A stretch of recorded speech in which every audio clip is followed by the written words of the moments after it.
പരിശുദ്ധാത്മാവ് സജ്ജീകരിച്ചുകൊണ്ടിരിക്കുകയാണ് ഇങ്ങനൊരു ചെറിയ അവശിഷ്ട ജനത്തെ. നമ്മളിത് അറിയുന്നുണ്ടോ? അറിയണം. പിന്നീട് ഞാൻ അറിഞ്ഞില്ല എന്ന് പറയരുത്. ഇതേ അറിയിച്ചിരിക്കുന്നു.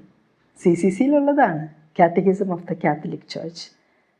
പരിശുദ്ധ കത്തോലിക്ക സഭയുടെ മതബോധന ഗ്രന്ഥത്തിൽ ഇതൊക്കെ പറഞ്ഞു വെച്ചിട്ടുണ്ട്.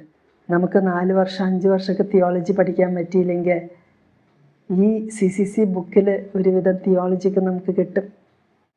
ഇരുന്ന് പഠിക്കണം, മനസ്സിലാക്കണം, സത്യബോധ്യങ്ങൾ കൊണ്ട് നിറയണം, പരിശുദ്ധാത്മാവിനെ കുറിച്ച് കൂടുതൽ അറിയണം.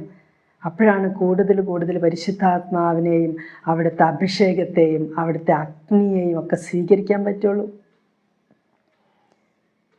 ഈശോ പരിശുദ്ധാത്മാവ് കൊണ്ട് അഗ്നി കൊണ്ട് സ്നാനപ്പെടുത്തുമ്പോൾ അങ്ങനെ നിന്നുകൊടുത്ത് ആ സ്നാനം, ആ ഒരു ബാപ്റ്റിസം സ്വീകരിക്കാൻ പറ്റുള്ളൂ.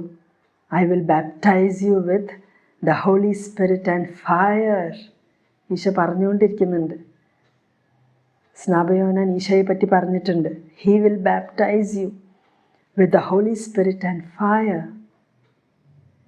ഈ ഫയറിനെ പറ്റി CCCയിൽ പറയുന്നുണ്ട്. ആ അഗ്നി എന്താണ്? പരിശുദ്ധാത്മാവിൻ്റെ പ്രവർത്തനങ്ങളിലെ രൂപാന്തരം വരുത്തുന്ന ഊർജമാണ് ആ അഗ്നി. The transforming energy in the actions of the Holy Spirit.